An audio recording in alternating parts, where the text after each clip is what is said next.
All right, here we go. Taberne Talks. We have a special episode today. All right. This is Sunday morning coming to you. We have a guy here that I've known for a long time. He is a social media king. He's a mentor. He's a motivational coach.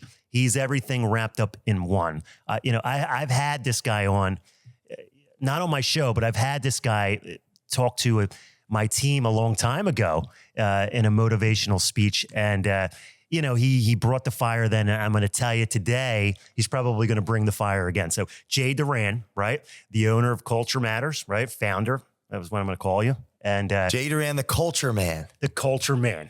Right. Look at him. He's smiling. He's happy. He's not going to take his clothes off, right? He's going to keep everything on. You are it. Jay Doran, going to keep everything on, right? And he's going to, how did you get here? Like what? Well, I could say a testimony for you. How did I get here? Because of people like yourself that didn't give me a hand out, but a hand up. Right. You came like from nothing. Absolutely. To something. Well, and I mean, is that I'm still climbing. I'd like to be much more and help more people. But if we're going to talk about the doubt, we're going to talk about struggle that we all go through when we're starting something, or like whether it's sales and your business and building a book of customers, right? That first call. Yeah. Yeah. Hey, how do I earn your business? Yes. Why should someone just say to a stranger, right, absolutely, let me give you everything. Right. Who are you? So yeah, why am I doing that? I want to thank you though for this opportunity to talk to you. I've wanted to have you on for a long time. You are known through the city. You're known through Jersey. You're known in Florida, right? So this is a guy that, is a contact that you want to have. He's very versatile when from realtors to again, coaches and social media people and every walk of life, it seems like which is great. Well, imagine I didn't. Then how am I leading by example if I'm going to talk about culture? Right. Because culture is people. Right. So if you don't know your people, you don't have a culture. And he has a successful podcast, which I was just asking him about before we came on. I think you were episode 3 something. Yeah, I don't know. You probably know the numbers. This is how crazy he is. And that's a great crazy, right? He knows the exact episode that the person basically was on. What motivated you to start this? Oh, by the way, if I'm not careful, I might take over the show. I love it. So just interrupt it. I want you to. As Churchill said, don't interrupt me while I'm interrupting. You can interview me all day. That's fine. I like to talk about myself. To the Culture Matters podcast, Alex Taberne, one of my favorite guests, episodes. Ask away. I love it. What was the inspiration? You've had 30 of the most unbelievable people, because I know a lot of them. We've handpicked them. We have really scoped them to see, the best of the best. We're still trying to get some more of the best of the best. I was on a podcast with another realtor who had asked me on about a year ago, Larry Brown, shout out, KW Empower. I've known him for years. He asked me to be on his personal podcast. So I liked it. I thought it was a really good episode. And after that, I had approached his podcast guy, which is George, and we took it from there, right? George is great in what he does. We're very clean on our shows on who we're going to interview, and primarily realtors in the city and in New Jersey, finding out what's going on in the market, finding out, what's going on the front line. So, so that's how I got here. But, we want to hear about you. Yeah, I'd be curious what, of the 30, if there's just one thing that stands out, why they're as successful as they are. They're all, the ones that I've had on are hustlers, right? You got to be a hustler. You got to know people. You got to have a good reputation, and you have to like people, and that's one thing that I see with every person that I have is that they have personalities. They know people. They get up and grind every day. I think that is the biggest thing that I've seen over the last year that I've had every realtor on.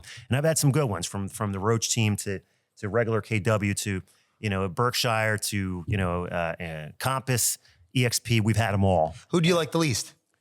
Who do I like though? I'm not allowed to say that. Am I? There's about 262 guests in the Culture Matters podcast. lifetime. Yeah. I like to have people back, like to show friends, or building a relationship with my friends. And about half of them I like.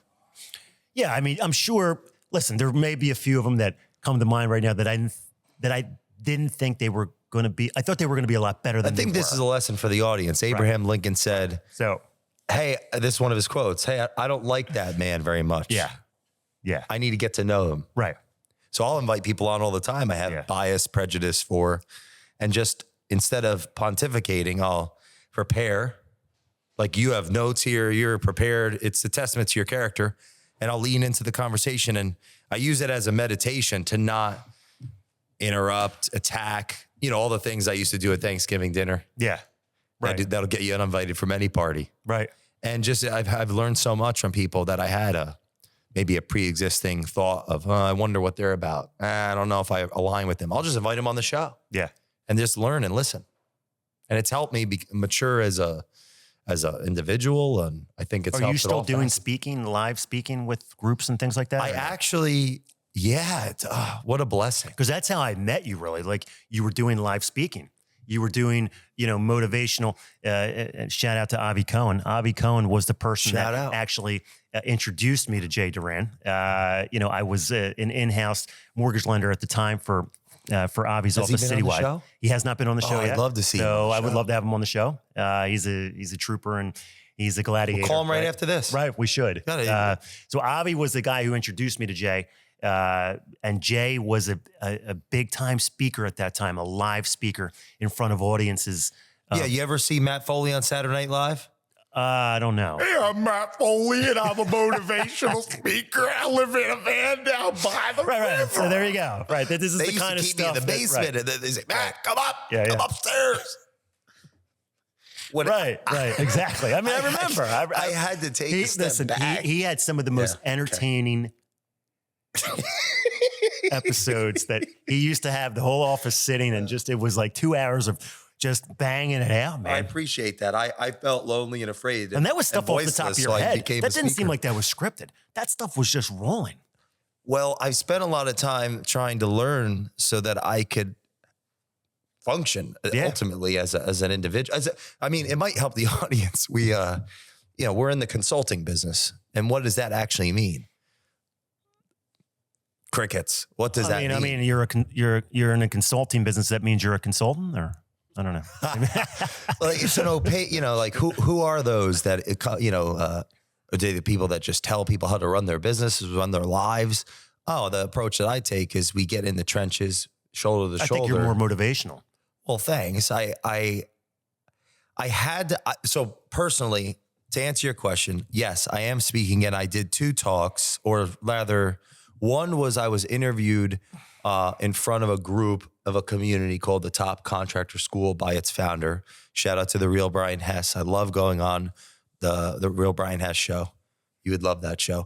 That was in 2024. That was a big deal. It was like the dam that I had built and intentionally take a step back from talking for a little while so that I could listen. You can do and that. Grow. Yeah, that's great. No, I mean, I could never do that. That's why I started interviewing people. I don't understand how you said you did that. We're such friends for so very long. Confusing. I frankly, part of the reason I'm so honored that you let me here is God, you like that other Jay? I did. And which is crazy. Because I think I don't like him as much as I like this him anymore. Jay. But that Jay we grew up on. Wow. Right? I mean, I appreciate it. I had to live with him. I had an office on Braun and Lombard.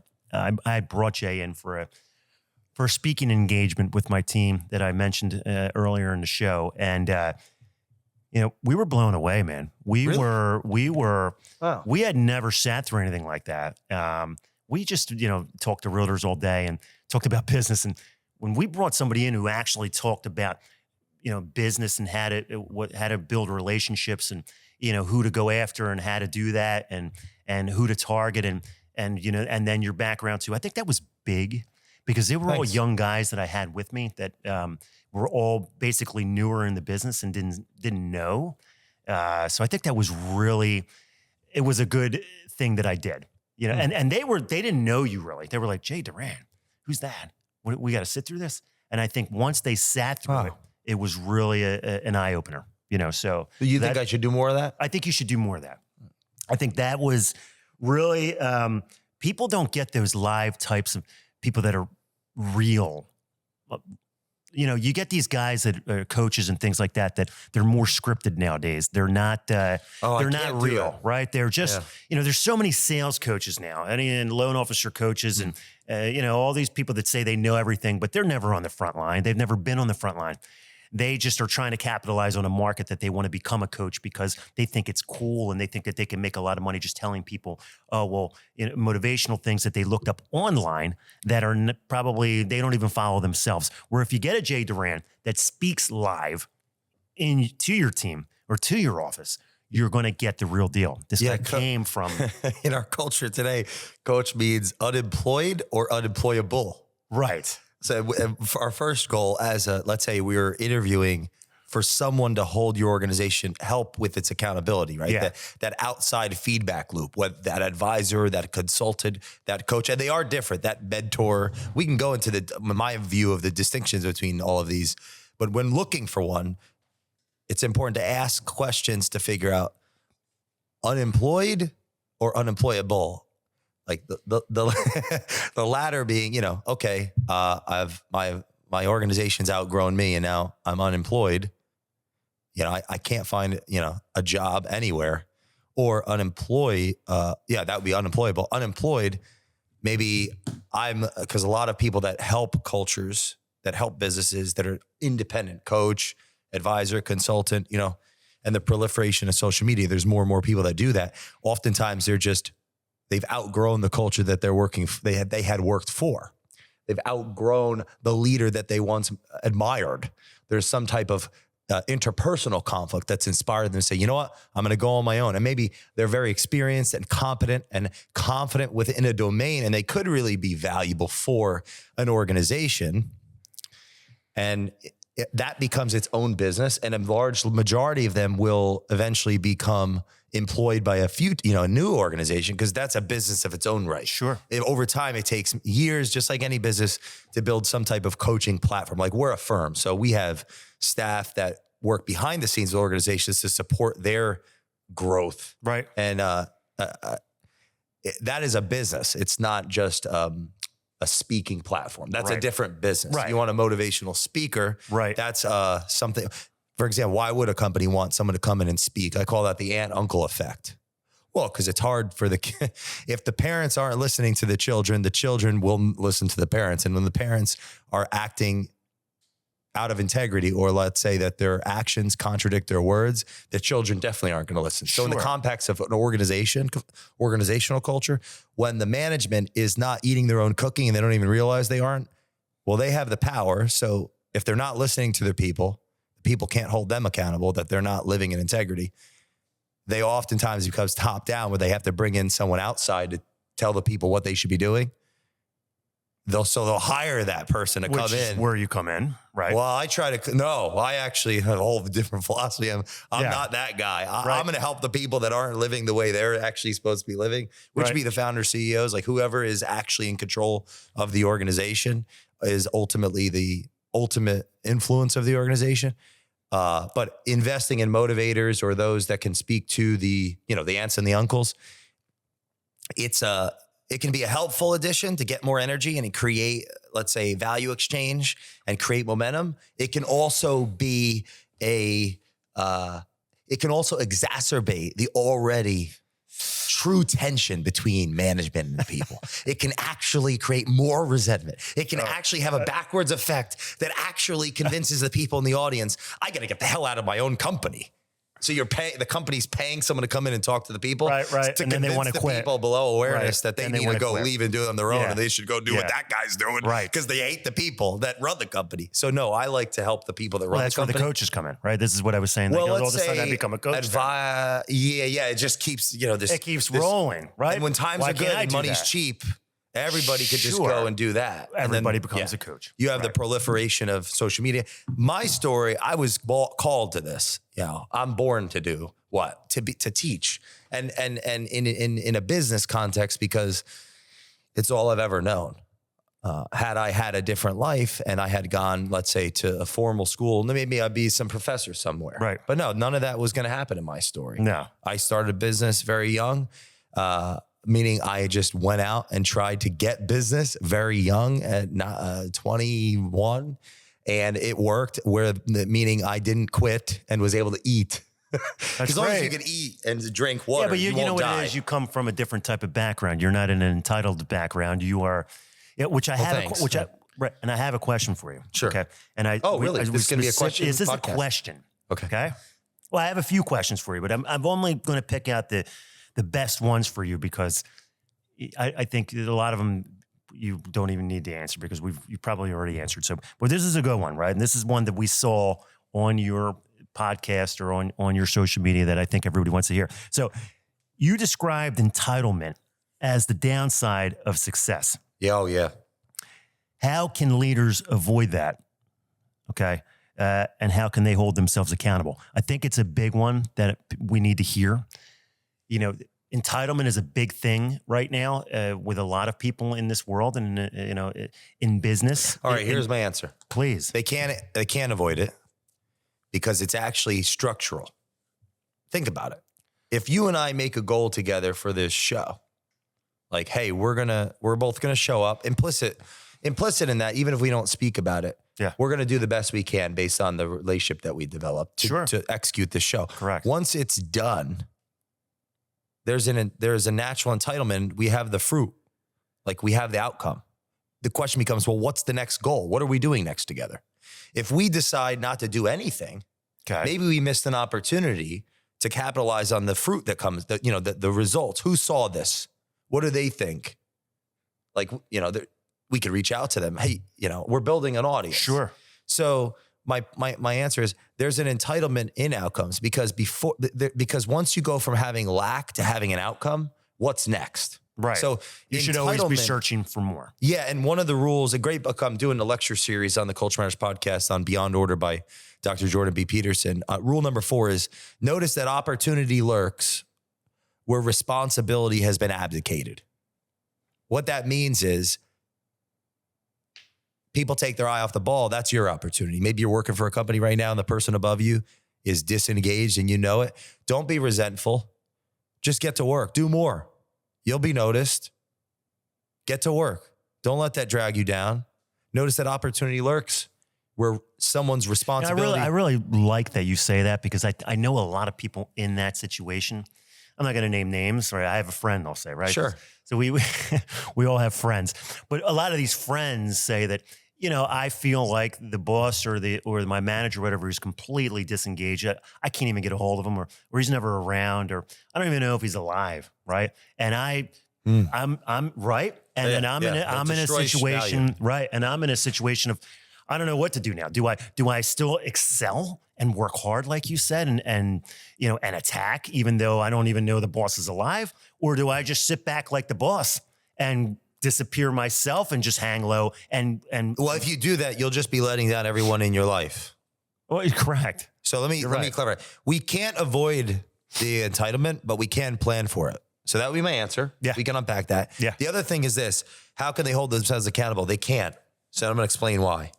We have to distinguish between the word responsibility and accountability, okay? Responsibility is modeled. It's experienced through the senses. Touch, like sight, smell, taste, etc. I'm physically here. I have the ability to respond to your questions. Being here is more of an investment to the bank account of our friendship, our working relationship, than just staying in Margate, not driving after the trainer this morning. Right. All the things I had to move around to make sure I was physically here to honor the opportunity. Oh, let's just do it on Zoom and disjoint your entire context of this whole show. It's an in-person show. Which is what I wanted to keep. So I want to invest into our relationship. I'm physically here. Responsibility is modeled. It's experienced. Our people, our teammates, our mentees, our bosses, they experience our ability to respond, our sense of ownership, our competence. It's experience. It's modeled. It's represented in action. Accountability is given in speech. Hey, I don't like the way you did that. Or it's taken in action. Meaning it's honesty. having saying what one thinks. One can't think without speaking. Or it's taking an action. I quit. Yeah. Or you're fired. Yeah. We've had the conversation 17 times. This is not the place. Having the real conversation, not avoiding it and then telling everybody in the organization that this person stinks and then that person lives in hell. And then now you have abdicated your responsibility as a leader. So accountability is given to us. Responsibility is us acting out. That's an important distinction. I cannot hold myself accountable. I can convince myself that I can. And that's a natural psychological mistake in the wiring. I actually am responsible. I have the ability to respond on a spectrum of awareness.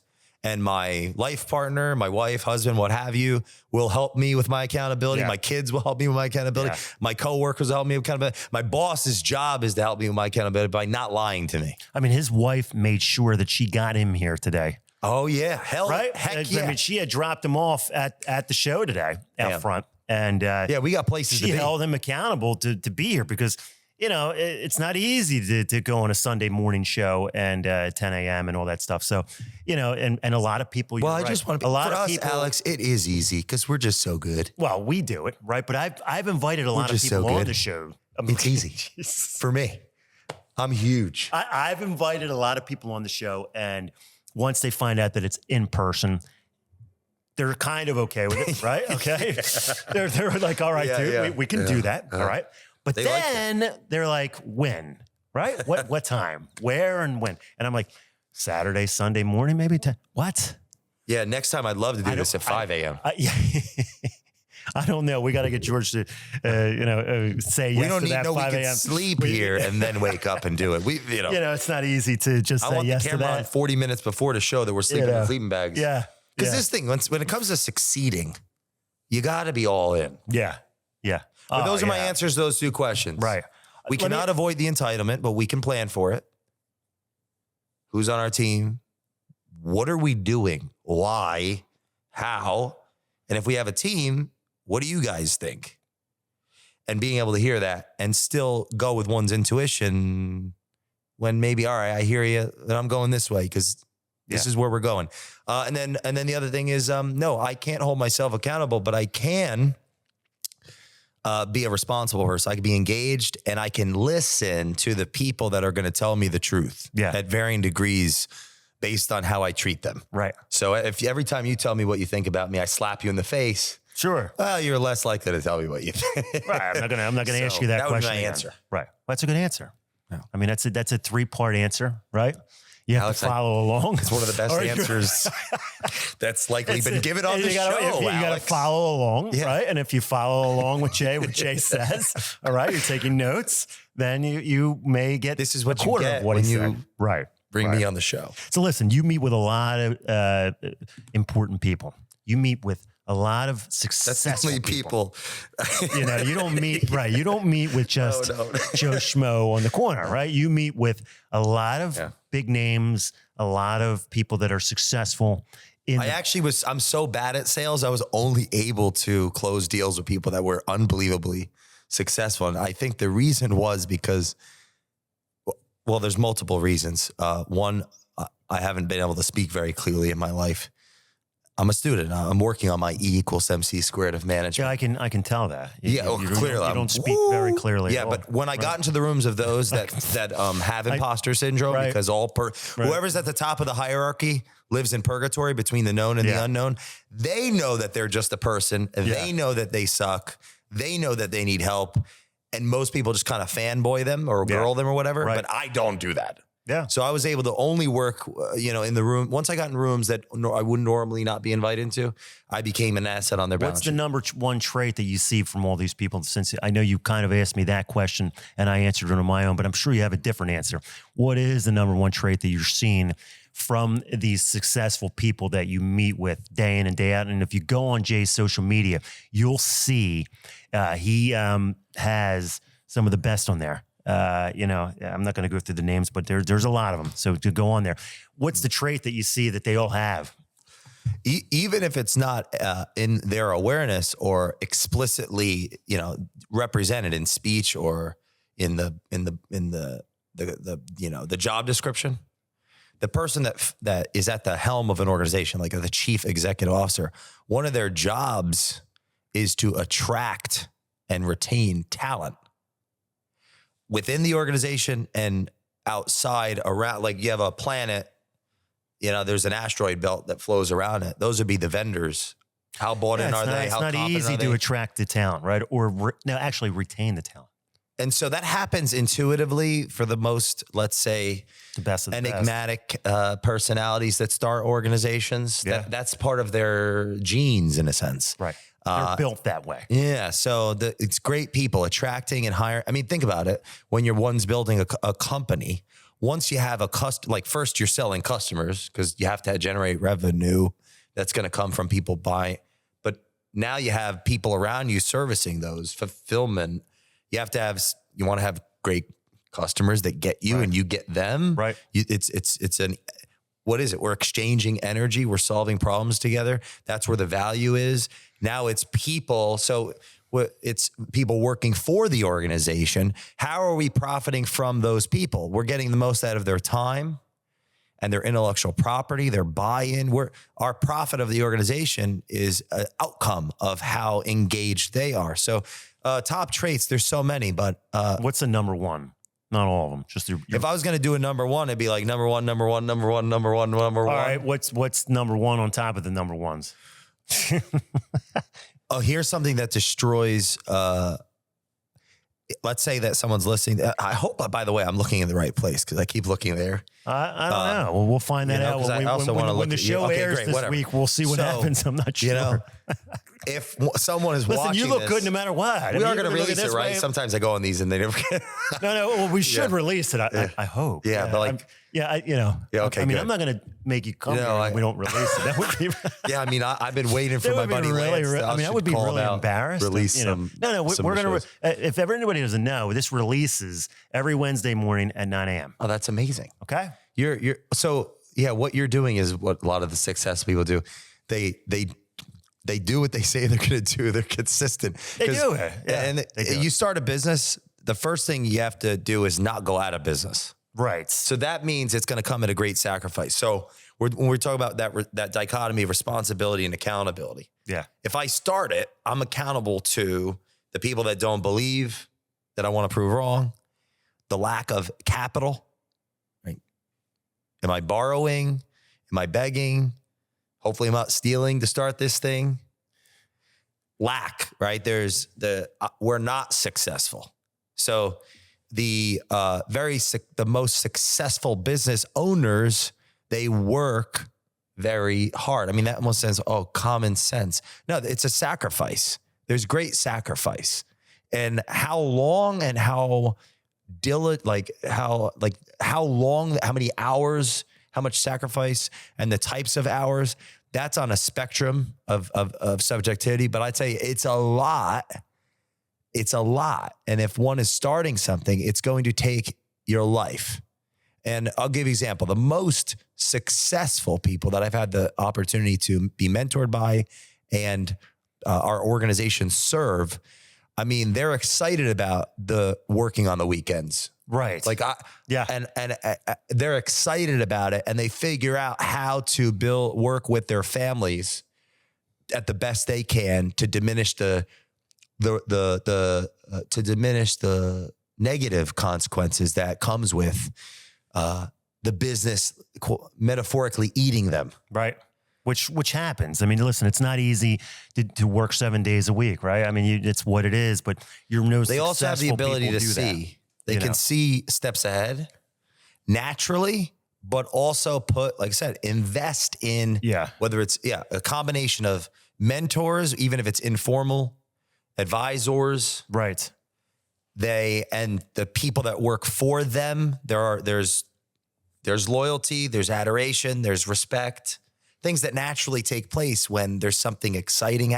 There's a mission. Even when a company's founded, the mission is implicit. It's not explicit. So the context of our conversation is all going to be on, how big is the company? Where is it in its life cycle? It's a great difference between a founding organization, first handful of years in, an organization that's been around for many decades. Well, it's a different, right. What advice do you have for me? how can I be better? A couple housekeeping tips real quick before we get into how I think Jay Doran can be better, which I don't know if that's possible, but we're going to try to dig into that. Real quick, everyone, I know I'm getting this all week. Why did the interest rates go up at the end of the week? The interest rates went up at the end of the week because the jobs report came in very strong and it destroyed us. If you look at the interest rates on Monday versus Friday, they're about a half a point higher than what we had saw. So don't panic. The election is still coming. There are Fed rate cuts still coming. There might not be one right away. Now, they may delay the one that they were going to do on November 1st because the jobs report was so strong. But I think you should hang tight. You will be able to refinance next year, I still think. And I still think we'll still see lower rates. But not unfortunately. I mean, it's good for the country that we had a strong jobs report. It's bad for mortgage rates because they go up. So that's housekeeping tip number one. And number two, if you're in process of getting a mortgage right now, be patient with the people that are processing your loan, please. We're seeing a lot of, you go in process for a mortgage and then you're kind of complaining why it's taking so long or what's going on. And the people behind the scenes, the processors, the underwriters, the closers, they have a lot on their backs, right? There's a lot of things that go on behind the scenes that you don't know. So what I ask is be patient, into the company and the loan officer that's helping you guide you through the process because it's not an easy process. There's a lot of things that go on that you don't know. So those are my two housekeeping tips. I think the rates are the big one though. We got hammered with people wondering why the interest rates went up. Like everybody wanted to refinance this weekend, then all of a sudden they found out the rates went up.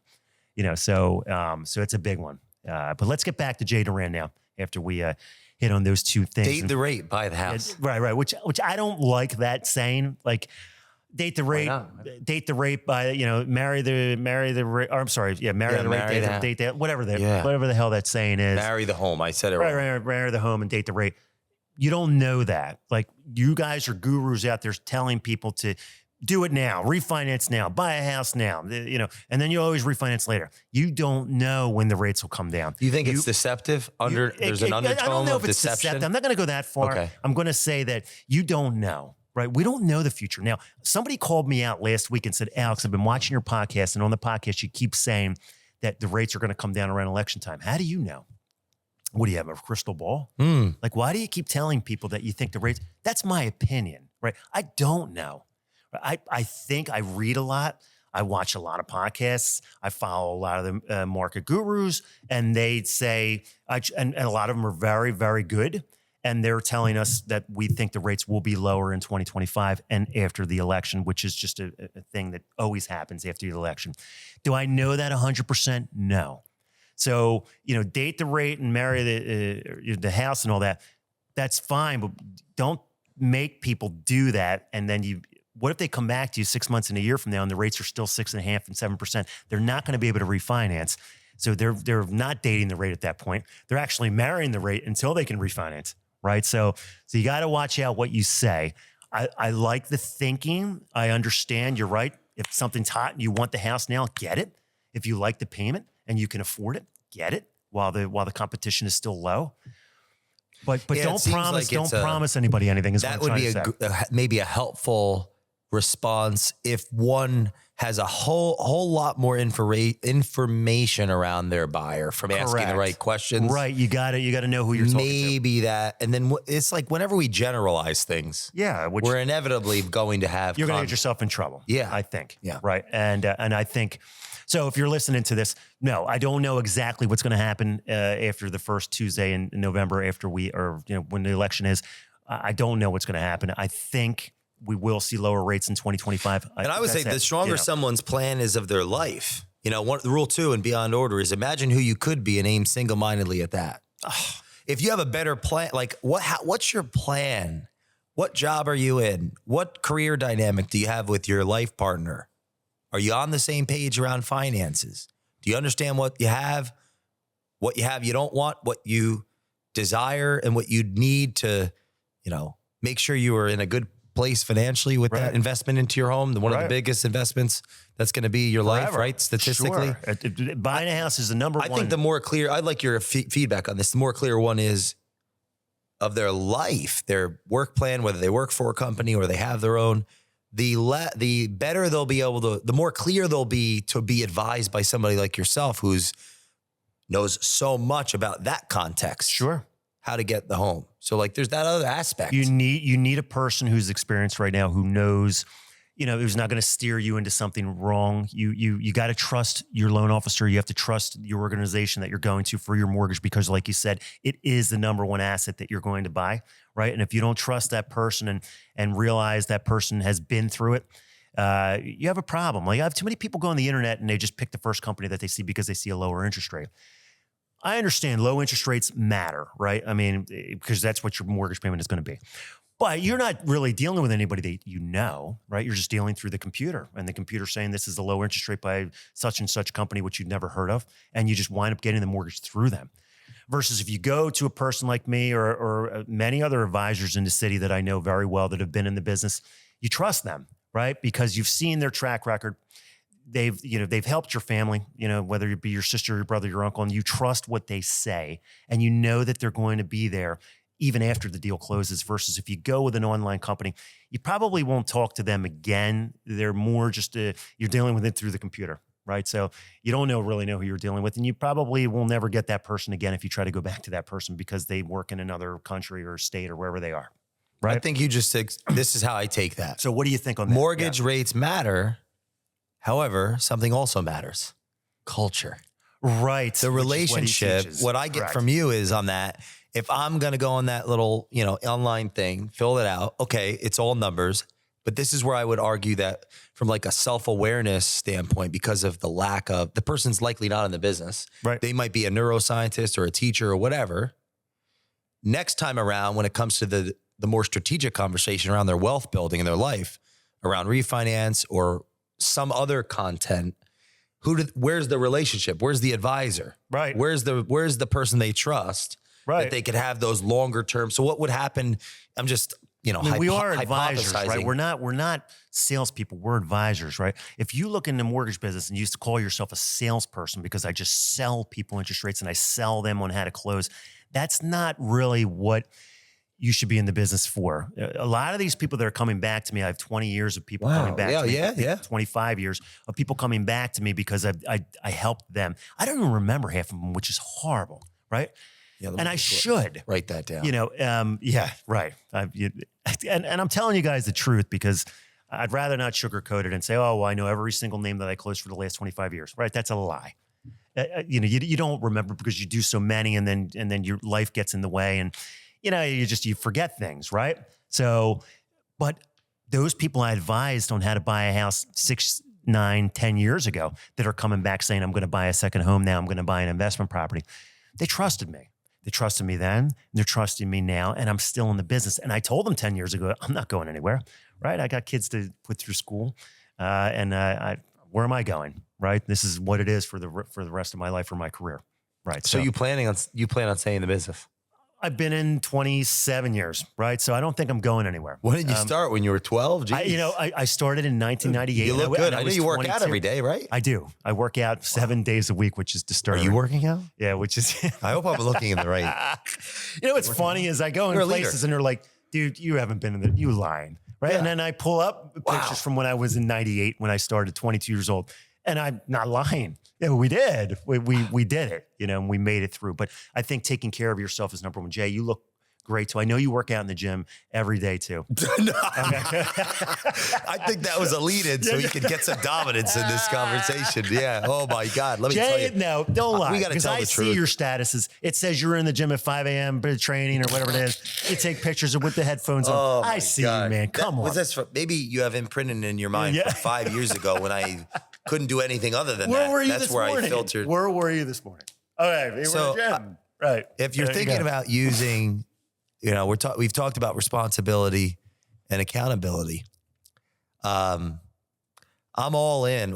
I'm all in on the one thing, culture matters.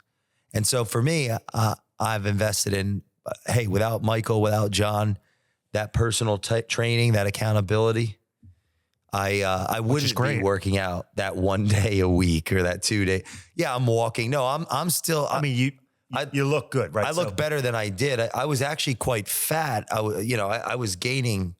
For me, I think there's a subjectivity in that. Like, right. Well, I wasn't feeling as good as I wanted. Well, that's what I mean. That's to you. You felt maybe heavy, but to other people, maybe that's just you still look. There was a time in my life where all I did was exercise as a way to avoid actual responsibility, and I was not as successful as my potential, and that became almost like a toxic relationship with the exercise and the adoration that comes with having 18-inch arms and all of these things. And then 24-inch pythons? Like 18 and a quarter. And I was abusing all sorts of things that young men shouldn't abuse.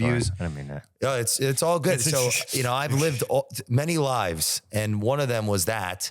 And the pendulum swung from emphasis on the exercise and the ego that comes with that to nothing.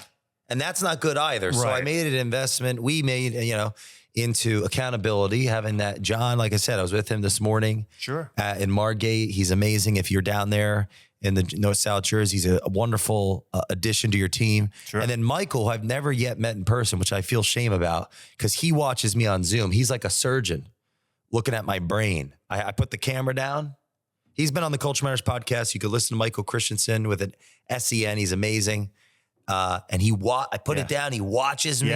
Yeah. And we've never even used any weights or anything. Not because he's against weights. Right. It's just how the busyness of working every day, all day. And like, okay, I'm crawling. You ever see The Revenant? Is it The Revenant? Yeah, it's a good movie. Okay, remember after the bear attack? Yeah. When he's trying to crawl? Right. That's me waking up in the morning. Yeah. Somehow I don't believe that, but that's okay. I mean, it's heavy. And so Michael, he should have fired me in the beginning. Yeah. Because he's trying to tell me what to do at 4:30 or whatever time it was. And so one of the main reasons I have the trainers is I don't want to think about working out when I'm working out. I want to think about Culture Matters. Yeah, but Jay travels I'm a lot, obsessed. guys. Jay is always on about 150,000 miles a year we do. He flies left and right. I mean, all you see on his status is he's flying to here. You see those? I see it, man. I want everyone to see everything. We see everything. Wow. We do. We see it. It pops up and says, Jay Doran is flying to Pittsburgh today. Or Jay Doran's flying from Pittsburgh to Florida today. Or Jay Doran's flying from Maybe Florida this is actually could be a helpful thing. So service, I think, is culture is a consequence of customer service. You want to have a good culture? That goes back to rule 4. You know what's funny is I have a question on here that is what you just said. All right, no. Listen, I can talk to myself all day long. You want to just go to the bathroom? You emphasize the concept of corporate culture, okay, on your social media. Absolutely. Okay? Why is that important? Well, if culture is people, who's working? We spend the lion's share of our lives, sleeping, hopefully some time with family. Sure. But then what are we doing if we're if we're a responsible citizen in this type of governance structure where we have the ability to choose what type of work we do and how far we go we have a big opportunity being in this culture that we have, this American culture, to work our butts off. Well, and so if we do, imagine working somewhere we hate.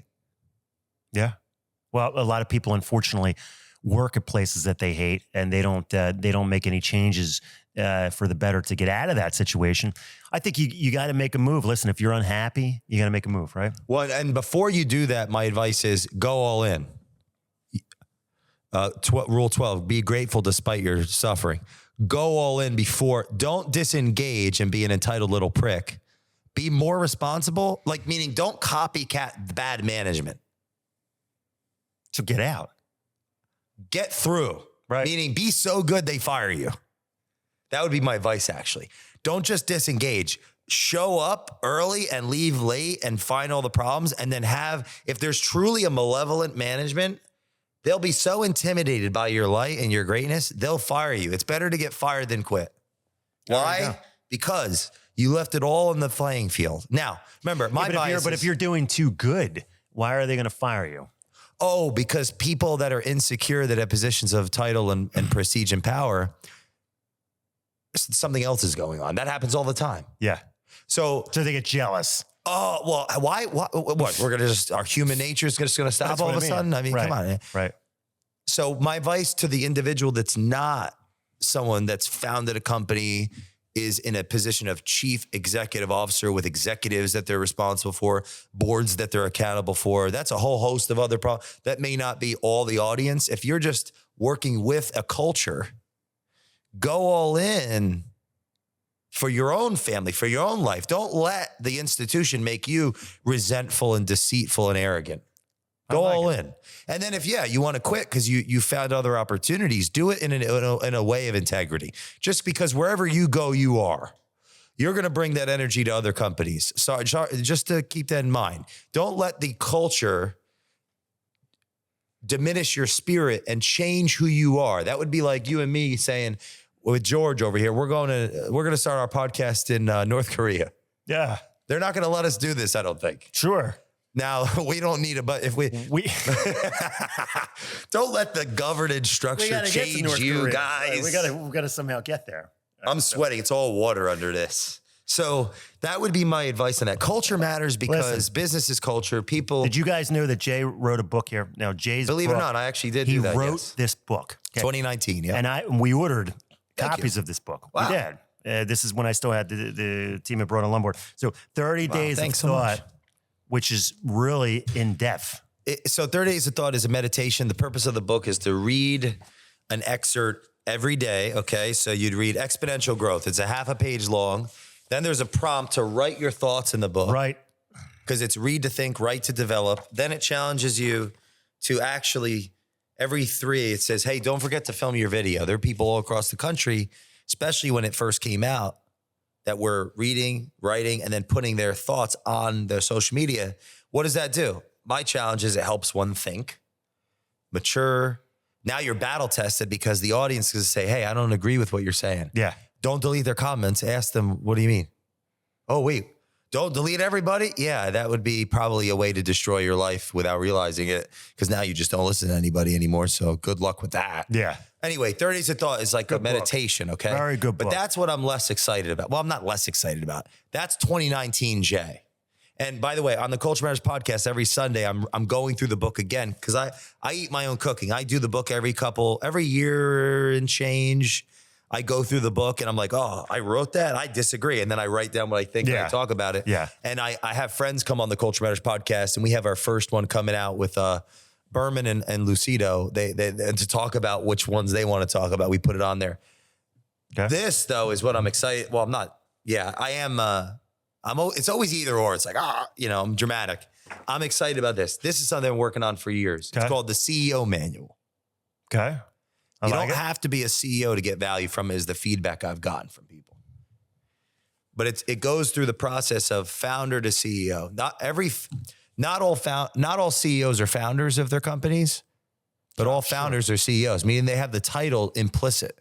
It's just there. It doesn't mean that they actually are acting like a chief yet. Right, no. Right. So now remember, the feedback I've gotten from customers is that, dude, I'm getting something out of this even though I'm not a CEO. But it's a 120-page experience of introducing the idea of the founder CEO, the 3 R's of the CEO: relationships, resources, and reasons. And each is broken down into topics and categories. Now, is this a book that you can purchase, or how do you? Yeah, that's my. If anyone's interested, they just message me because I'll know if it's a waste of your time. Okay. I wouldn't want to. Maybe someday. I'm not in a rush to be some overnight success. But this is what I'm excited about. Okay. This process. And I'm actually on page 44. I started June 22nd. It's really a bitch. Yeah. It's not easy whatsoever. It's frankly not, I would recommend most people not doing it. Yeah, but what's great about you is you're excited about something.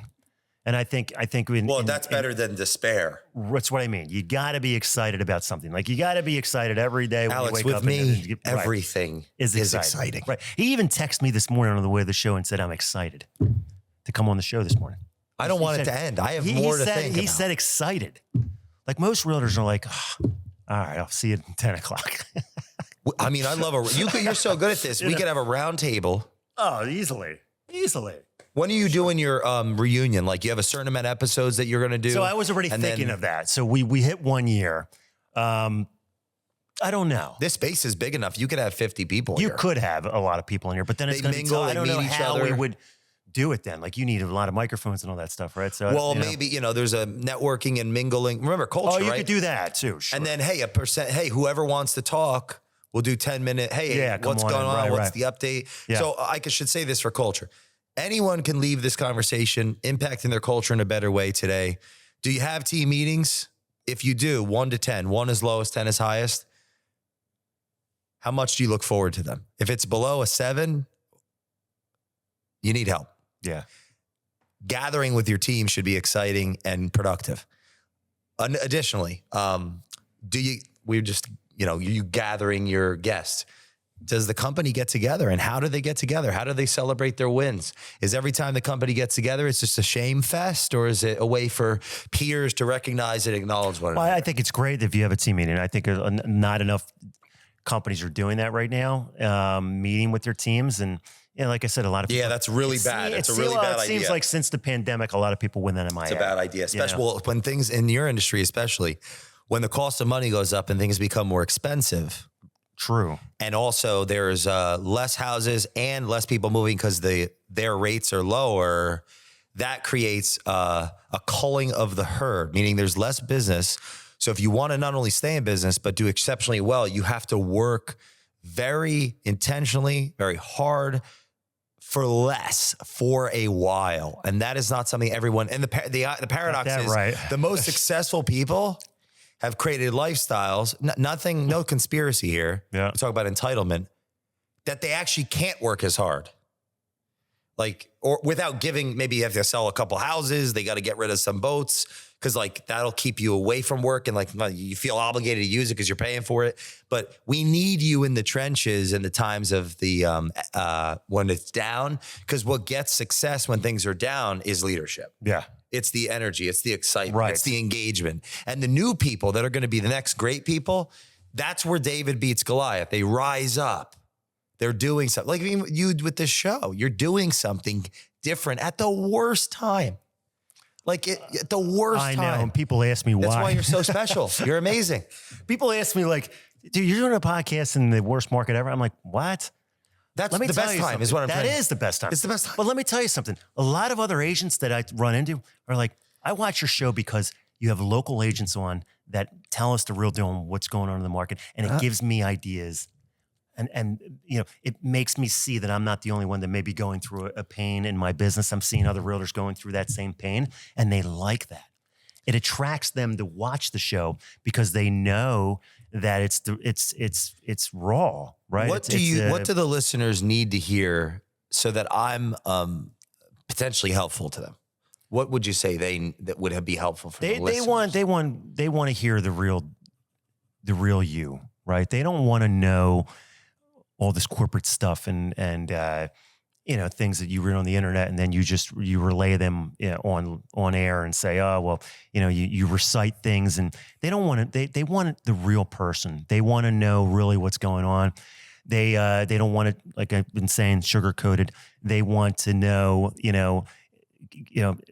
what really is happening in the world of real estate or mortgages, from a person who sees it every day, right?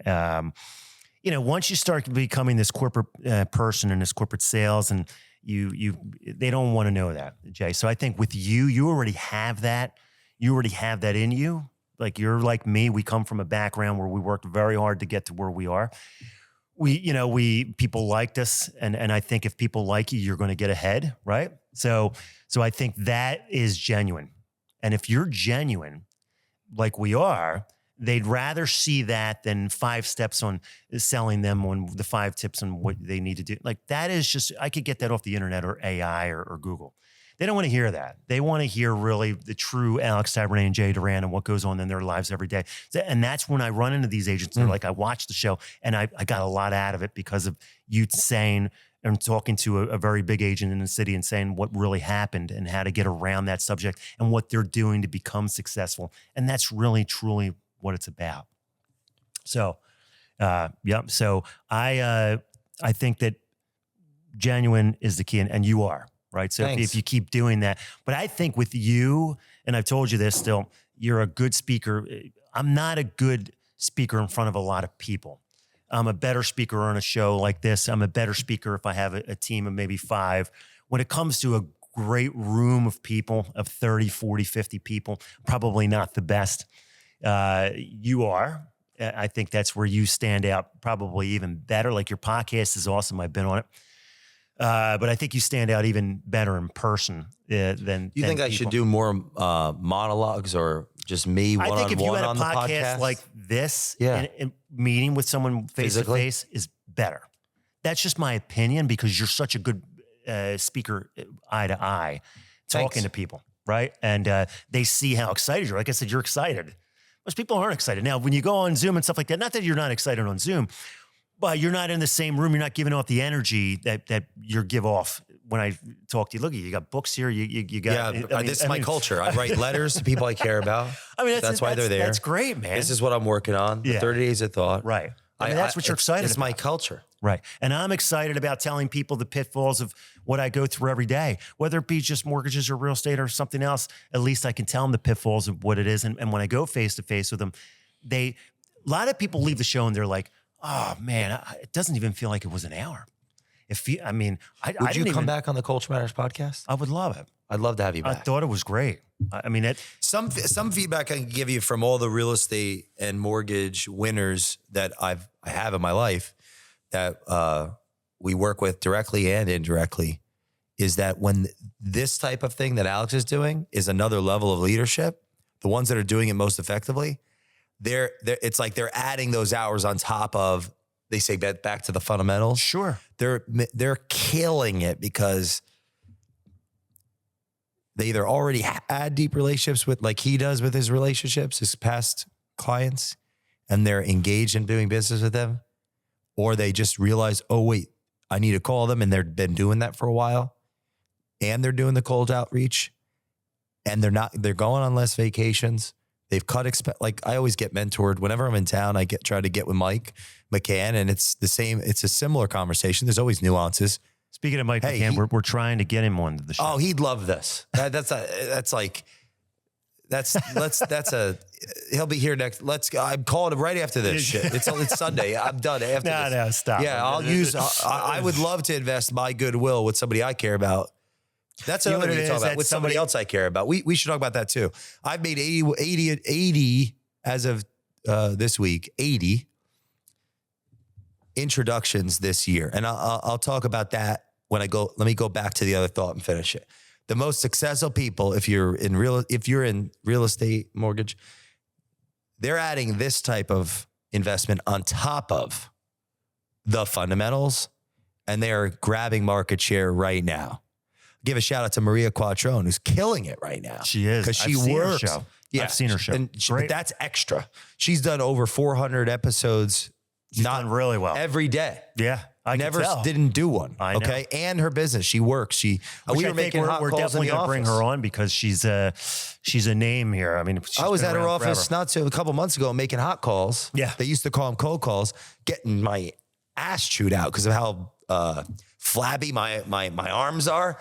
Oh my God. But it was a lot of fun. She works. Yeah. So that's something I'd like to say because that might be helpful because we have so many that come through the show. So we have a show going every day. So there's so many people that I'm touching in that regard. Going back to the introductions, and anybody could do this.